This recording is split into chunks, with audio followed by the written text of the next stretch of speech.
जो लोग हमसे पूछते थे रामलला हम आएंगे, मंदिर वहीं बनाएंगे, तारीख नहीं बताएंगे, तो साहब वो तारीख जब आई है तो तारीख पे तारीख पे तारीख वाली बात तारीख में कहीं गुम होती नजर आ रही है। 2003-4 में एक ही क्वार्टर के लिए सही हमने 10% की ग्रोथ रेट अटेन की, यानी इधर राम मंदिर उठ रहा था, उधर देश उठ रहा था। नीचे से ढांचा दिख गया।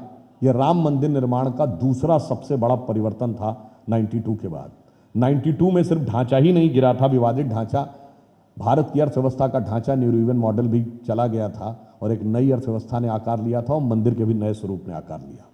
2003 में मैं जाके फिर चेक करिएगा, 2003-4 में जब नीचे से दिख गए खंबे, यानी स्पष्ट हो गया कि नीचे मंदिर है, एक स्टेप हम आगे बढ़ गए।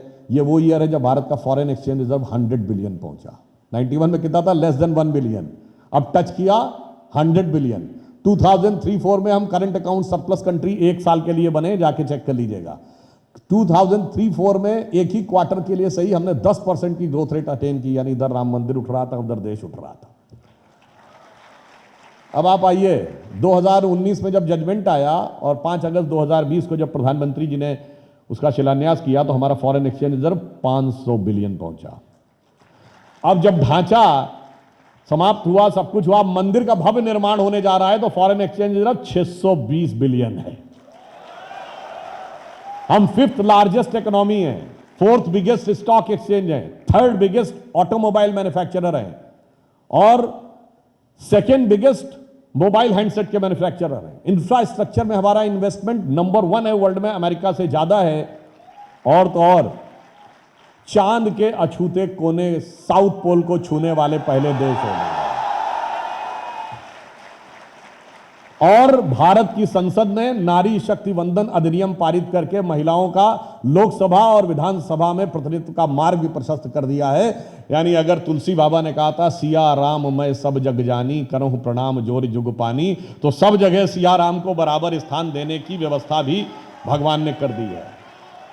और इतना ही नहीं हुआ है, ये मंदिर की तारीख जब आई है तो अंग्रेजों के जमाने के जो वो थे रूल्स, 1860 का Indian panel code, evidence act 1870, वो सब समाप्त हो गए और भारतीय न्याय संहिता बनी।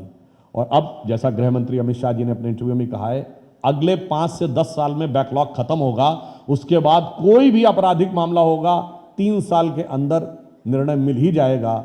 यानी जो एक फिल्म में डायलॉग था ना, तारीख पे तारीख, तारीख पे तारीख, तो मैं बताना चाहता हूं जो लोग हमसे पूछते थे रामलला हम आएंगे, मंदिर वहीं बनाएंगे, तारीख नहीं बताएंगे, तो साहब वो तारीख जब आई है तो तारीख पे तारीख पे तारीख वाली बात तारीख में कहीं गुम होती नजर आ रही है।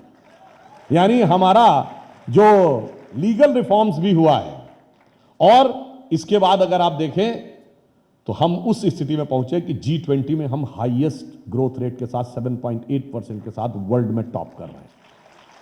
अभी फिच ने अपनी रेटिंग दी है तो चाइना की रेटिंग 6.2 से घटाकर 5.2 से घटा के 4.5 कर दी है और हमारी 6.2 से बढ़ाकर 6.8 कर दी है। अनडाउटेडली हम सबसे आगे आके खड़े हुए हैं। यह है राम का प्रताप। फिर मैं कह रहा हूं, मानो तो मैं गंगा मां हूं, ना मानो तो बहता पानी।